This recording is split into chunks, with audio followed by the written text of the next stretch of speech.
คนคงสงสัยว่าคำว่าแพร่งคืออะไรแพร่งหมายถึงทางแยกเล็กๆครับวันนี้เราอยู่กันที่ย่านสามแพร่งที่นี่เคยเป็นที่ตั้งวังของพระราชโอรสในรัชกาลที่4ถึง3พระองค์เราจะไปดูกันว่า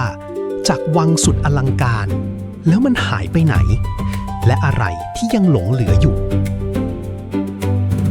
มาครับจะเล่าให้ฟังเริ่มกันที่แพร่งแรกครับแพร่งสรรพศาสตร์วังนี้เคยเป็นที่ประทับของพระเจ้าบรมวงศ์เธอพระองค์เจ้าทองแถมถวัลยวงศ์กรมหลวงสรรพศาสตร์สุภกิจต้นราชสกุลทองแถมครับสร้างขึ้นในปี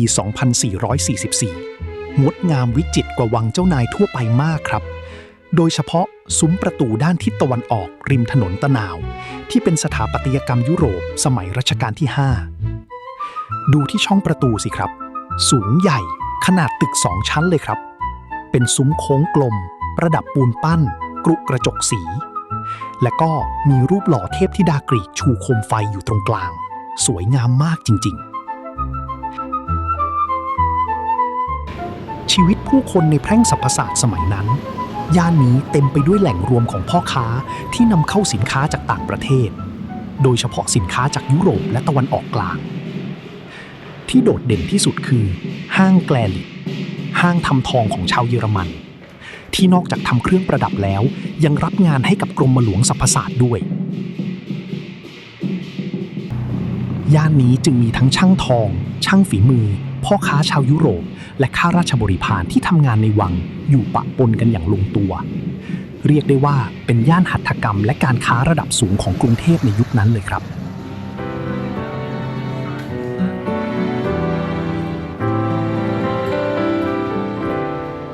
แต่หลังจากที่พระองค์สิ้นพระชนม์ทายาทได้ขายที่ให้กับเอกชน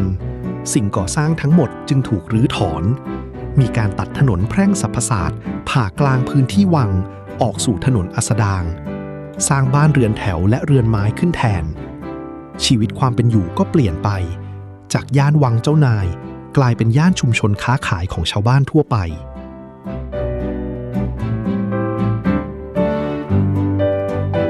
แต่ในปี 2501 เกิดเพลิงไหม้ครั้งใหญ่ครับบ้านเรือนฝั่งเหนือวอดทั้งแถวผู้คนที่อยู่อาศัยมาหลาย10 ปีต้องกระจัดกระจายและก่อนที่จะตั้งตัวได้ในปี 2510 ก็เกิดไฟไหม้อีกครั้งครับ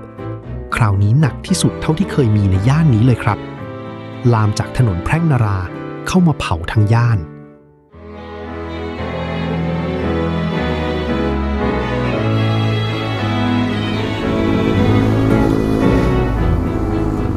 หลังจากเหตุการณ์ในครั้งนั้นทำให้ผู้อยู่อาศัยเดิมขายที่แล้วย้ายออกจำนวนมากที่ดินจึงถูกพัฒนาเป็นอาคารพาณิชย์สมัยใหม่แทน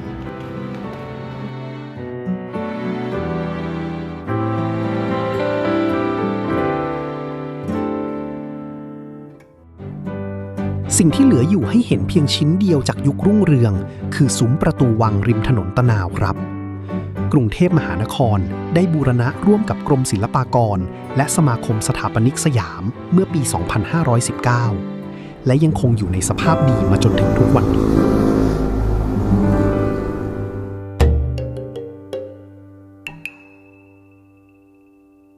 มาถึงแพร่งที่ 2 ครับ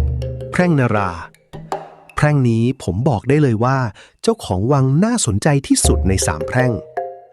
วังนี้เป็นที่ประทับของพระเจ้าบรมวงศ์เธอกรมพระนราธิปประพันธ์พงศ์พระราชโอรสในรัชกาลที่ 4ประสูติแต่เจ้าจอมมารดาเขียนต้นราชสกุลวรวรรณ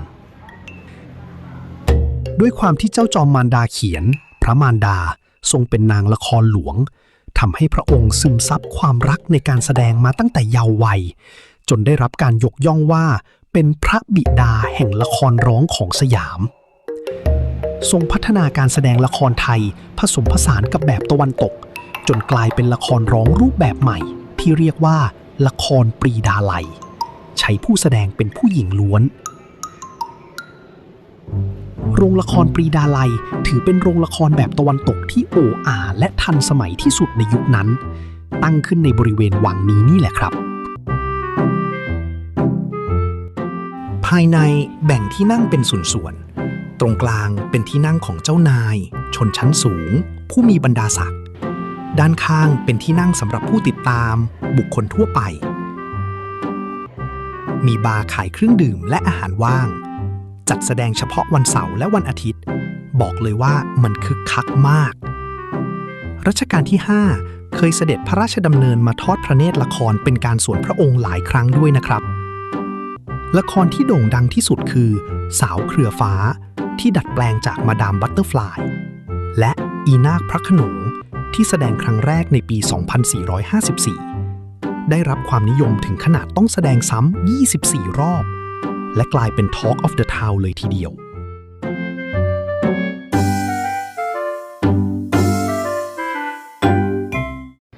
ชีวิตผู้คนในแพร่งนาราช่วงนั้นมีสีสันมากครับมีบันทึกเหตุการณ์ไว้ว่าในตึกแถว2 ฝั่งถนนมีทั้งคนขับรถรางตำรวจครูและข้าราชการในกรมต่างๆอาศัยอยู่ปะปนกันแต่ละห้องแถวแออัดบางห้องมีคนอยู่หลายครัวเรือนบรรยากาศคึกคักทั้งกลางวันกลางคืนโดยเฉพาะคืนวันเสาร์อาทิตย์ที่โรงละครเปิดแสดงผู้คนจากทั่วพระนครหลั่งไหลเข้ามาเมื่อพระเจ้าบรมวงศ์เธอกรมพระนราธิปประพันธ์พงศ์สิ้นพระชนม์ในสมัยรัชกาลที่ 7 วังวรวรรณก็ตกอยู่ในความดูแลของสำนักงานทรัพย์สินส่วนพระมหากษัตริย์ต่อมาขุนแพร่นครนฤเบศรเหรียญตลพัฒน์ได้ขอเช่าวังแห่งนี้จัดตั้งเป็นโรงเรียนตลพัฒน์ศึกษาจนกระทั่งโรงเรียนแห่งนี้ได้ปิดกิจการลงในพ.ศ. 2538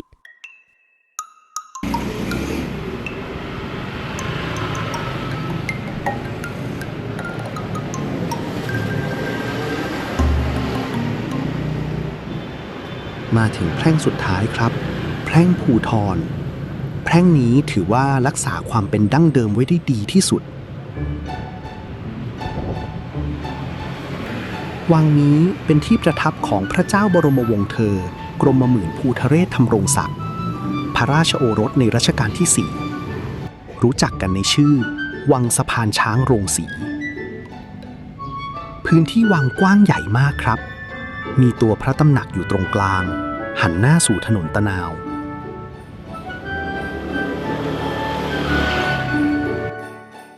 มีถนนแยกจากถนนตะนาวเข้าสู่ตัวพระตำหนัก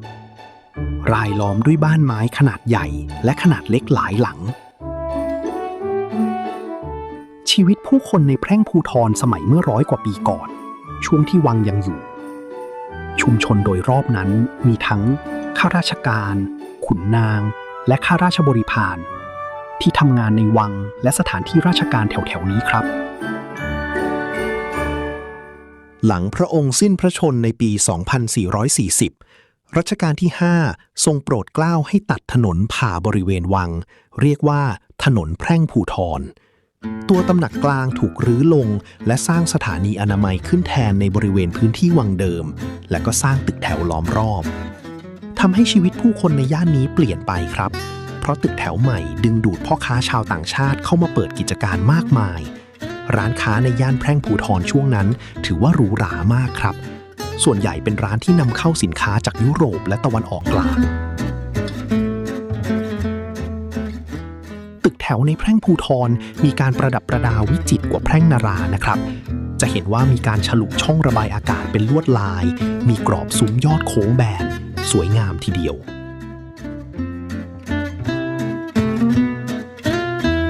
ที่นี่มีรูปแบบชุมชนที่ไม่เหมือนใคร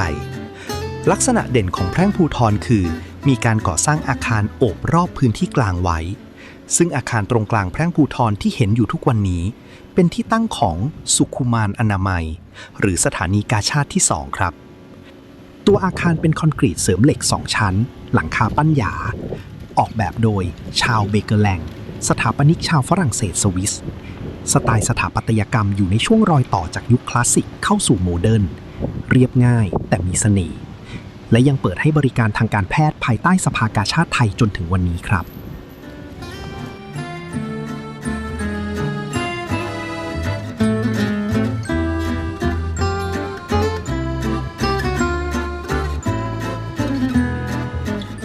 ทุกปี